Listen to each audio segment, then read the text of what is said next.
تبارك الذي نزل الفرقان على عبده ليكون للعالمين نذيرا. الحمد لله رب العالمين كلما ذكره الذاكرون وصل على محمد كلما ذكره الذاكرون. اما بعد، اللہ تبارک و تعالی سارے انسانوں کا رب ہے، خالق ہے، مالک ہے، پیدا کرنے والا ہے. تو اللہ تعالیٰ انسانوں کی زندگی کامیاب ہو جائے اور یہ مختصر سی دی ہوئی جو اللہ کی طرف سے دی ہوئی مختصر زندگی ہے، کہیں اسے یہ ضائع نہ کر دے اور اس کی یہ زندگی قیمتی جو ہے یہ نقصان میں نہ جائے. اس لیے انسان کو بار بار متنبہ کرتا ہے، چوکنا کرتا ہے، یاد دلاتا ہے کہ انسان دنیا میں جانے کے لیے آیا ہے اور جا کے اسے امتحان دینا ہے، اللہ جل شانہ کے بارگاہ میں حساب دینا ہے، پیش ہونا ہے. تو اللہ تعالیٰ نے ایک اور وعدہ یاد دلایا.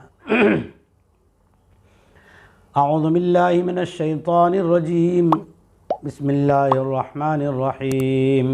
واذکروا نعمت اللہ علیکم ومیثاقہ الذی واثقکم بہ اذ قلتم سمعنا واطعنا واتقوا اللہ ان اللہ علیم بذات الصدور.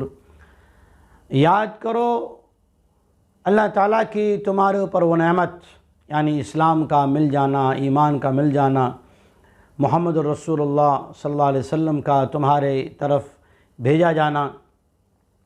وَمِيثَاقَهُ الَّذِي وَاثَقَكُم بِهِ، اور وہ وعدہ بھی جب کہ تم سے یہ وعدہ لیا گیا کہ تم کیا کرو گے، کہ اللہ کو رب العالمین مان کر زندگی گزاریں گے.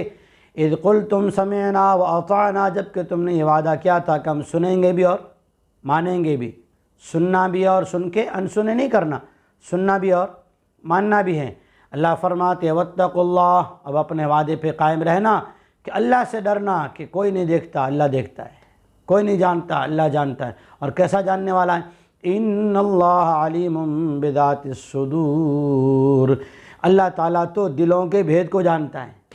دل کی وہ بات جس کو کرامن کاتبین فرشتے بھی نہ جانے، اس سے اللہ جانتا ہے کہ آپ نے جو میثاق عہد پیمان کیا ہے کہ اسلام پہ، دین پہ، شریعت محمد مصطفیٰ صلی اللہ علیہ وسلم پہ قائم رہیں گے. تو یہ اللہ جل شانہ تمہارے دلوں کی نیتوں کو، تمہارے دلوں کے خیالات کو، سوچ کو خوب جانتا ہے. پھر اس اللہ کے سامنے جو وعدہ کیا ہے، رسول اللہ صلی اللہ علیہ وسلم کے سامنے جو عہد کیا ہے سمعنا واطعنا کا، اس پر قائم رہنے میں دو چیزیں رکاوٹ بنتی ہیں. کون سی چیزیں رکاوٹ بنتی ہیں؟ انشاءاللہ اگلے سبق میں. وآخر دعوانا ان الحمدللہ رب العالمین. دین کی بات پھیلانا صدقہ جاریہ ہے. ثواب کی نیت سے ویڈیو کو شیئر ضرور کیجیے. جزاک اللہ.